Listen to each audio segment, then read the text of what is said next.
Hello friends, welcome to ವಿತ್ಸ್ fashion. ನಾವು ಧಾರವಾಡದಲ್ಲಿ ಇದ್ದೀವಿ ಅಷ್ಟೇ, ಆದರೆ ಮನೆ ಮಾತಾಗಿರುವಂತಹ ಜಗತ್ ಪ್ರಸಿದ್ಧಿಯನ್ನು ಪಡೆದಿರುವಂತಹ ಮೆಣಸಿನಕಾಯಿ ನಾಡು ಬ್ಯಾಡಗಿನೇ ನಮ್ಮೂರು ಅಂತ ಹೇಳ್ಕೊಳ್ಳೋದಕ್ಕೆ ನನಗೆ ತುಂಬಾ ಹೆಮ್ಮೆ ಇದೆ. ಪ್ರತಿ ವರ್ಷ ನಮ್ಮ ಹೊಲದಲ್ಲಿರುವಂತಹ ಚೌಡಮ್ಮನ್ನ ಪೂಜೆ ಮಾಡ್ತಾ ಇದ್ರು. ಆದರೆ ಕೆಲ ವರ್ಷದಿಂದ ಚೌಡಮ್ಮನ ಪೂಜೆ ಮಾಡಿರಲಿಲ್ಲ. ಆದರೆ ಹಿರಿಯರು ಮಾಡ್ಕೊಂಡು ಬಂದಿರೋವಂತಹ ಪೂಜೆನ ಯಾವಾಗಲೂ ಬಿಡಬಾರ್ದು, ಮುಂದುವರಿಸ್ಕೊಂಡು ಹೋಗಬೇಕು ಅಂತ ಹೇಳಿದ್ದಕ್ಕೆ ಪೂಜೆ ಮಾಡೋಣ ಅಂಥೇಳಿ ಬಂದಿದ್ದೀವಿ. ನೋಡಿ, ಇದೇ ನಮ್ಮ ಹೊಲ. ಹಾಗೆಯೇ ಅಮ್ಮನ ಸುತ್ತಲೂ ಕಸ ಗುಡಿಸಿ, ಸಗಣಿಯಿಂದ ಸಾರಿಸಿ, ಸುಣ್ಣ ಬಳಿದು, ಹಂದ್ರನ ಹಾಕಿ ಪೂಜೆಗೆಲ್ಲ ರೆಡಿ ಮಾಡಿದ್ರು. ಅಮ್ಮಂಗೆ ಅಂತೇಳಿ ಹೊಸ ಸೀರೆನ ತಂದ್ವಿ. ಆದರೆ ಅಮ್ಮ ಕೆಳಗಡೆ ಇರೋದ್ರಿಂದ ಸೀರೆ ಉಡಿಸ್ಲಿಕ್ಕೆ ಆಗಲ್ಲ ಅಂಥೇಳಿ ಅಮ್ಮನ ಹಿಂದ್ಗಡೆ ಇರೋಂತಹ ಈ ಬೇವಿನ ಮರಕ್ಕೆ ಸೀರೆನ ಉಡಿಸಿ, ಬಳೆನ ತೊಡಿಸಿ, ಹಾಗೆಯೇ ಕಂಕಣನ ಕೂಡ ಕಟ್ಟಿದ್ವಿ. ಅಲ್ಲದೆ ಅದಕ್ಕೆ ಉಡಿ ಕೂಡ ಅಲ್ಲಿನೇ ಕಟ್ಟಿ ಅಲಂಕಾರ ಕೂಡ ಮಾಡಿದ್ವಿ. ಅಮ್ಮಂಗೆ ಅಭಿಷೇಕ ಮಾಡಿ ಪೂಜೆ ಮಾಡಿಸೋದಕ್ಕೆ ಅಂತ ಹೇಳಿನೇ ನಮ್ಮೂರಲ್ಲಿರುವಂತಹ ಪಾಠಶಾಲೆಯಿಂದ ಸ್ವಾಮಿಗಳು ಪೂಜೆ ಮಾಡಿಸೋದಕ್ಕೆ ಅಂತ ಹೇಳಿನೇ ಬಂದಿದ್ದರು. 5 ಜನ ಮುತ್ತೈದರಿಗೆ ಒಂದತನ ಇಟ್ಟು ಪೂಜೆಗೆಲ್ಲ ರೆಡಿ ಮಾಡ್ಕೊಂಡಿದ್ವಿ. ನಮ್ಮೂರಲ್ಲಿ ಯಾವುದೇ ಪೂಜೆ ಇದ್ದರೂ ಕೂಡ ಮೊದಲಿಗೆ ಕಂಕಣವನ್ನು ರೆಡಿ ಮಾಡಿಟ್ಕೊಂಡಿರ್ತಾರೆ. ನಾವಿಲ್ಲಿ ಕರೆಸಿರುವಂತಹ ಮುತ್ತೈದೆಯರೆಲ್ಲರಿಗೂ ಕೂಡ ಕಂಕಣವನ್ನು ಕಟ್ಟಿ, ಮನೆಯವರೆಲ್ಲರೂ ಕೂಡ ಕಂಕಣವನ್ನು ಕಟ್ಕೊಂಡು ಪೂಜೆಗೆ ನಾವು ರೆಡಿ ಆದ್ವಿ. ಕಂಕಣ ಅನ್ನುವಂಥದ್ದು ಪೂಜೆಯ ಎಲ್ಲ ವಿಧಿವಿಧಾನಗಳಿಗೆ ನಾವು ಯಾವಾಗಲೂ ಬದ್ಧರಾಗಿರ್ತೀವಿ ಅನ್ನೋದಕ್ಕೆ ಇದು ಸಂಕೇತವಾಗಿರುತ್ತೆ.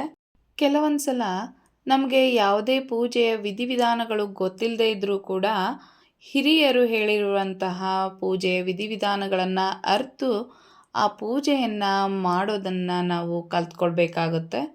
ನಾವು ಎಷ್ಟೇ ಮುಂದುವರಿದ ಕಾಲದಲ್ಲಿ ಇದ್ದೀವಿ ಅಂದರೂ ಕೂಡ ಹಿರಿಯರು ಮಾಡ್ಕೊಂಡು ಬಂದಿರುವಂತಹ ಹಾಗೆಯೇ ಪಾಲಿಸ್ಕೊಂಡು ಬಂದಿರುವಂತಹ ಸಂಪ್ರದಾಯಗಳನ್ನು, ಪದ್ಧತಿಗಳನ್ನು, ಆಚರಣೆಗಳನ್ನು ಕೈ ಬಿಡದೆ ನಾವು ಪಾಲನೆ ಮಾಡ್ಕೊಂಡು ಹೋಗಬೇಕಾಗುತ್ತೆ.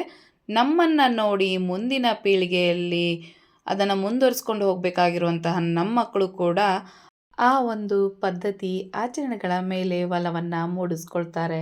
ಹಾಗೆಯೇ ಅದನ್ನು ಮುಂದುವರಿಸ್ಕೊಂಡು ಕೂಡ ಹೋಗ್ತಾರೆ. ಪಾರ್ವತಿಯ ನಾನಾ ಅವತಾರಗಳಲ್ಲಿ ಚೌಡೇಶ್ವರಿ ದೇವಿಯ ಅವತಾರ ಕೂಡ ಒಂದು. ಚೌಡೇಶ್ವರಿ ದೇವಿಯು ಭೂತಪ್ಪನನ್ನು ತನ್ನ ಬಂಟನನ್ನಾಗಿ ಅಥವಾ ಸಹಾಯಕನನ್ನಾಗಿ ಮಾಡಿಕೊಂಡಿರ್ತಾಳೆ. ನಾವು ಚೌಡೇಶ್ವರಿ ದೇವಿಗೆ ಪೂಜೆಯನ್ನು ಮಾಡಿ ಭೂತಪ್ಪನಿಗೆ ಹೋಗಿ ಹರಕೆಯನ್ನು ಕಟ್ಕೊಂಡ್ರೆ ಹರಕೆ ಆದಷ್ಟು ಬೇಗ ಫಲಿಸುತ್ತೆ ಅನ್ನೋದು ಮೊದಲಿಂದನೂ ನಡ್ಕೊಂಬಂದಿರುವಂತಹ ಸಂಪ್ರದಾಯ. ನಮ್ಮ ಹೊಲದಲ್ಲಿ ಬೆಳೆಯನ್ನು ಬೆಳೆದು ಫಸಲನ್ನು ತೆಗೆದುಕೊಳ್ತೀವಿ. ಆ ಹೊಲವನ್ನು ಅಲ್ಲದೆ ನಮ್ಮನ್ನು ಕಾಯುವಂತಹಳು ಈ ಚೌಡೇಶ್ವರಿ ತಾಯಿ. ಈ ಮಹಾನ್ ತಾಯಿಗೆ ಆಭಾರಿಯಾಗಿರೋದು ನಮ್ಮೆಲ್ಲರ ಆದ್ಯ ಕರ್ತವ್ಯ.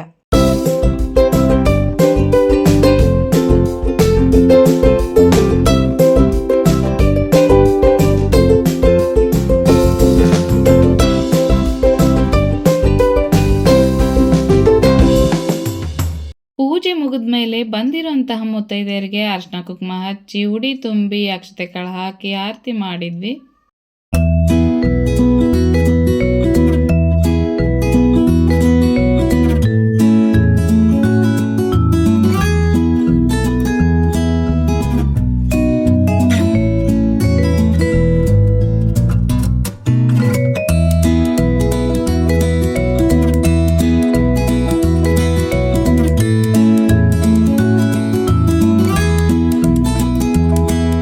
ಚೌಡಮ್ಮನ ಪಕ್ಕದಲ್ಲಿನೇ ಈ ನಾಗಪ್ಪನ ಹುತ್ತ ಕೂಡ ಇದ್ದಿದ್ದರಿಂದ ಆ ಹುತ್ತಕ್ಕೂ ಕೂಡ ನಾವು ಪೂಜೆನ ಮಾಡಿದ್ವಿ.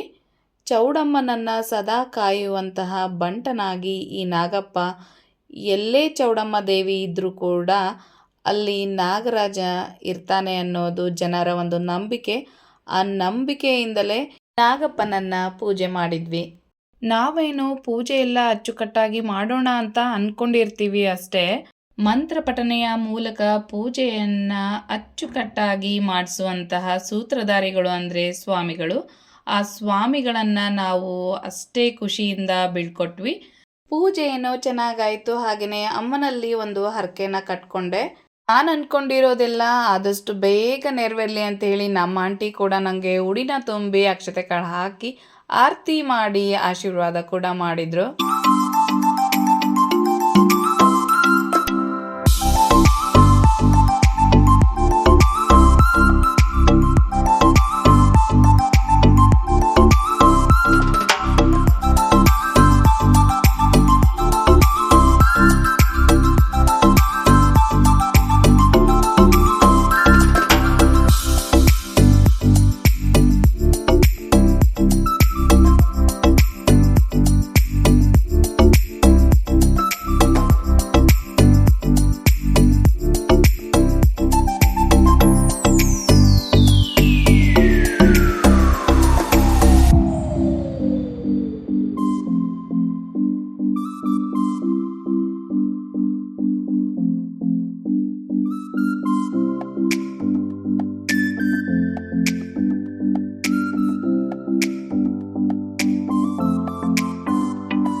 ದೇವನೊಬ್ಬ ನಾಮ ಹಲವು ಅನ್ನೋದನ್ನು ನೀವು ಕೇಳೇ ಇರ್ತೀರ.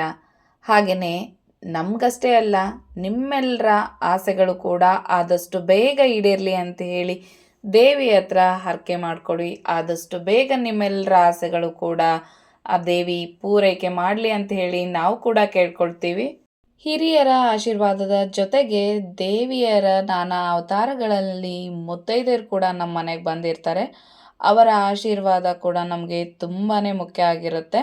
ಹಾಗಾಗಿ ಅವರು ಸಂತೃಪ್ತಿ ಆದರೆ ಮಾತ್ರ ನಾವು ಕೂಡ ಸಂತೃಪ್ತತೆಯಿಂದ ಇರ್ತೀವಿ.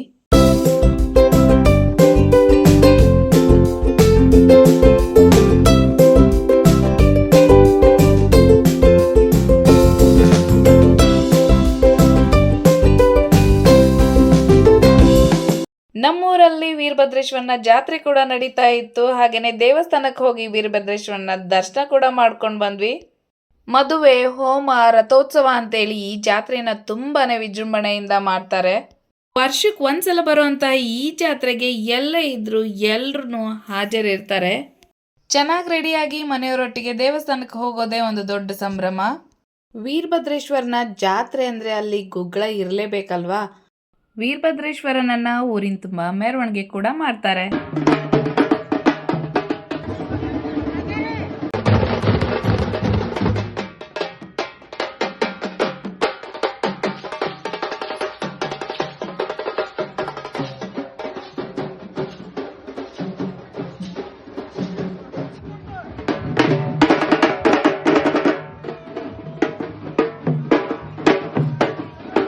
ದೇವ್ರ ದರ್ಶನ ಆದ್ಮೇಲೆ ಮತ್ತಿನ್ನೇನಿರುತ್ತೆ, ಮಕ್ಳ ಜೊತೆಯಲ್ಲಿ ಜಾತ್ರೆ ತುಂಬಾ ಸುತ್ತಾಡೋದೇ ಇರುತ್ತೆ. ನಾವೇನೋ ಜಾತ್ರೆನಲ್ಲಿ ಬಾಳೆನ ತಗೊಂಡು ಸುಮ್ಮನಾಗ್ತೀವಿ, ಆದ್ರೆ ಮಕ್ಕಳಿಗೆ ಹಾಗಾಗಲ್ವಲ್ಲ. ಎಷ್ಟೇ ನೀವು ಕಾಸ್ಟ್ಲಿ ಆಗಿರೋಂತಹ ಗಿಫ್ಟ್ಗಳನ್ನ ಅವ್ರಿಗೆ ಕೊಡಿಸ್ತೀವಿ ಅಂತ ಅಂದ್ರೂ ಕೂಡ ಜಾತ್ರೆಯಲ್ಲಿ ಸಿಗುವಂಥ ವಸ್ತುಗಳು ಬೇಕು ಅಂತಾನೆ ಹೇಳ್ತಾರೆ. ಅಲ್ಲಿ ಕೂಡ ಅವ್ರಿಗೆ ಬೇಕಾಗಿರೋವಂಥದ್ದನ್ನು ಯಾವುದಾದ್ರೂ ತೆಗೆದುಕೊಟ್ಟು ಅವ್ರನ್ನ ಮನೆ ಕರ್ಕೊಂಡು ಬಂದು, ಹಾಗೆಯೇ ನಮ್ಮ ಆಂಟಿ ಮಗಳು ದಿವ್ಯಾನ್ ಬರ್ತಡೇ ಕೂಡ ನಾವು ಸೆಲೆಬ್ರೇಟ್ ಮಾಡಿ ನೆಕ್ಸ್ಟ್ ನಮ್ಮೂರಿಗೆ ನಾವು ಪಯಣನ ಬೆಳೆಸಿದ್ವಿ. ಹೀಗಿತ್ತು ಇವತ್ತಿನ ಒಂದು ಲಾಗ್. ನಿಮ್ಮೆಲ್ರಿಗೂ ಇಷ್ಟ ಆಯಿತು ಅಂತ ಅಂದ್ಕೊಳ್ತೀನಿ. ಇಷ್ಟ ಆದರೆ ಒಂದು ಲೈಕ್ ಮಾಡಿ, ಶೇರ್ ಮಾಡಿ, ಹಾಗೆ ನಮ್ಮ ಚಾನಲ್ನ ಸಬ್ಸ್ಕ್ರೈಬ್ ಮಾಡಿ. Thank you.